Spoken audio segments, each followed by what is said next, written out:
Ang papurit pa sa salamat ay nauukol lamang kay Allah subhanahu wa ta'ala, at ang kapayapaan ay mapa sa kanyang huling propeta Muhammad sallallahu alaihi wasallam, sa kanyang pamilya at mga kasama, at sa mga taong tumatahak sa matuwid na landas hanggang sa araw ng paghuhukom.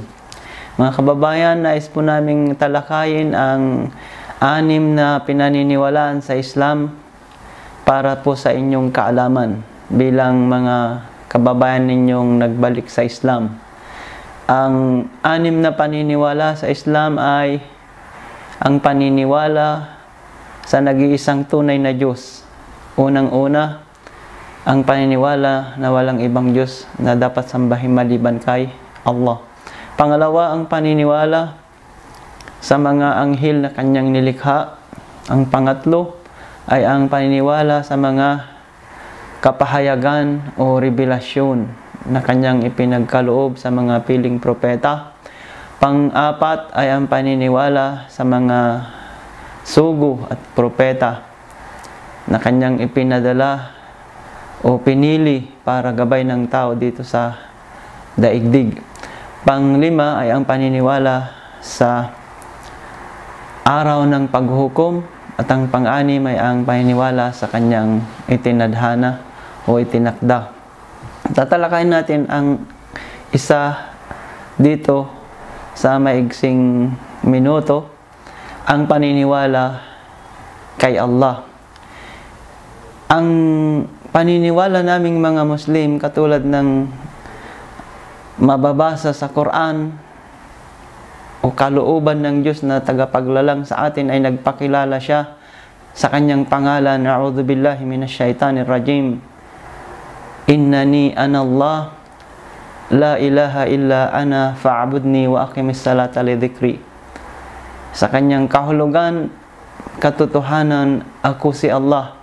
Walang ibang Diyos maliban sa akin, sambahin ako at itatag ang madalas na pagdarasal para pag-aalala sa akin. Ang katagang Allah bilang pangalan ng tagapaglikha, sa kanyang pagpakilala ay hindi natin maaring isalin sa kahit anumang lingwahe, sapagkat ang kanyang pangalan ay pantanging pangalan sa kanyang sarili. Hindi natin maaring ihambing ang tagapaglikha, sapagkat sa banal na kasulatan sinasabi niya na wala siyang kapantay. Laisa kamithlihi shay, walang maihahalin tulad sa kanya. Sa isang maigsing kabanata, Bismillahirrahmanirrahim.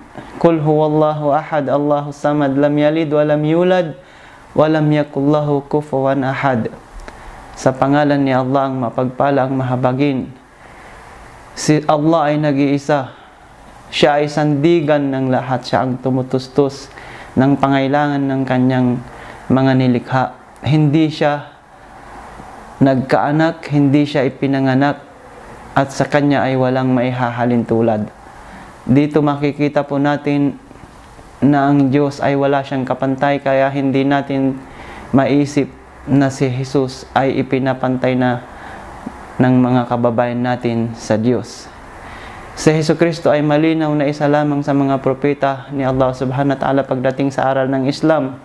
Kaya nililinaw po naming mga Muslim na ang katangian ng Diyos na dapat nating kilalanin at sambahin at dalanginan ay ang nag-iisang tunay. Wala siyang katambal, wala siyang pinagmulan, hindi pinanganak at hindi nagkaanak, sapagkat ito ang unang-una sa mga kautusan na kilalanin natin ang nag-iisang tunay na Diyos, at huwag tayong sasamba maliban sa nag-iisang tunay na Diyos, sa paraan din na pagsamba ng kanyang mga propeta.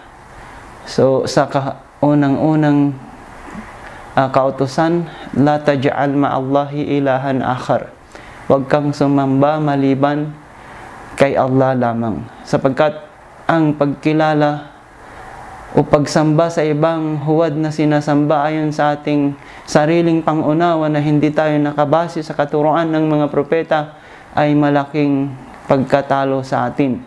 Ang akala natin sa ngayon, lalo na sa ating kapanahunan, ay kung ano-ano na lamang ang ating paniniwala, kanya-kanya na lamang, kaya dumami na ang sekta, dumami na ang paniniwala. May nagsasabing Jehovah ang pangalan ng Diyos, Yahweh, may sumasamba kay Jesus, at marami nang sinasamba. Ngunit kung titignan natin ang aral ng dito sa Islam, ay mas madali nating matanggap sa ating matinong kaisipan na si Allah subhanahu wa ta'ala lamang ang dapat nating sambahin, sapagkat ang sumasamba ngayon kay Allah subhanahu wa ta'ala ay sumusubasob din sa lupa, katulad ng ginawa ng mga propeta. Sa kanila ang kapayapaan. Hanggang dito lang muna ang ating maigsing mensahe.